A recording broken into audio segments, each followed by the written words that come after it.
ప్రతి సంవత్సరం ఫిబ్రవరి 14 ప్రపంచం ప్రేమను జరుపుకునే రోజు. కాని సెయింట్ వ్యాలంటైన్ ప్రేమ కోసం రహస్యంగా వివాహాలు జరిపేవాడు.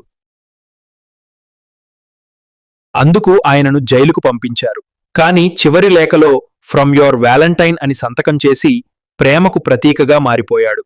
ఇప్పుడీ రోజు ప్రపంచవ్యాప్తంగా ప్రేమికులు గులాబీలు, చాక్లెట్లు, ప్రేమలేఖలతో జరుపుకుంటున్నారు. ప్రేమ ఒక రోజు కాదు, ఒక అనుభూతి. Happy Valentine's day. Valentine's day అంటే గిఫ్ట్స్ కాదు, ఖరీదైన సర్ప్రైజ్లు కాదు,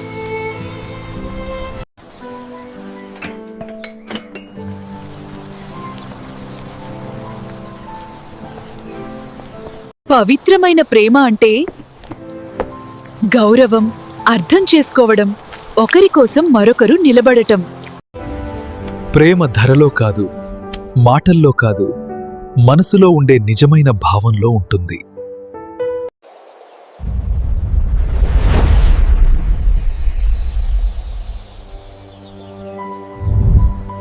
ఈ వాలంటైన్స్ డే ప్రేమను చూపించండి కాదు, ప్రేమను జీవించండి. మనిద్దరి మధ్య తగాదాలుండొచ్చు, కాని విడిపోవడం మాత్రం ఆప్షన్ కాదు. నువ్వు పర్ఫెక్ట్ కాదు, నేను కాదు, కాని మన ప్రేమ మాత్రం నిజమైనది. ఇప్పటి ప్రేమ అంటే ముందుగా వైఫై పాస్వర్డ్. నీ లాస్ట్ సీన్ ఎందుకు హైడ్ చేశావు? ఆమె పోస్ట్కి ఎందుకు లైక్ ఇచ్చావు? ఇది లవ్ కంటే సిఐడి ఇన్వెస్టిగేషన్ ఎక్కువ. కానీ నిజమైన ప్రేమ అంటే రోజూ చాట్ కాకపోవచ్చు, రోజూ కాల్ కాకపోవచ్చు, కానీ ఒకరిపై ఒకరికి నమ్మకం ఉండాలి. నెట్ పోయినా, సిగ్నల్ లేకపోయినా కనెక్షన్ బ్రేక్ అవ్వకపోతే అదే రియల్ లవ్. ప్రేమ అంటే కేవలం ఐ లవ్ యూ కాదు, ఐ ట్రస్ట్ యూ అని చెప్పగలగడం. ఈ వాలంటైన్స్ డే ప్రేమను చూపించండి కాదు, ప్రేమను జీవించండి.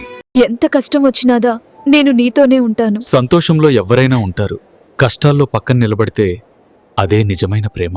నువ్వు అప్పట్లో ఎంత అందంగా ఉన్నావో ఇప్పుడు అంతే అందంగా ఉన్నప్పటికీ అబద్ధాలు. అదే కాలం మారుతుంది, వయస్సు మారుతుంది, కానీ నిజమైన ప్రేమ మారదు. గిఫ్ట్ కొనడానికి డబ్బు లేకపోయినా నా హృదయం మాత్రం నిన్నే ప్రేమిస్తుంది. నాకు గిఫ్ట్స్ అవసరం లేదు, నీ నిజమైన మనసే నాకు చాలు. నిన్ను ప్రేమించడానికి నా కారణం అవసరం లేదు, నువ్వే నా కారణం. ఒక్క నిమిషం ఆలోచిస్తా. సరే, చాయ్ కూడా నువ్వే చేయాలి.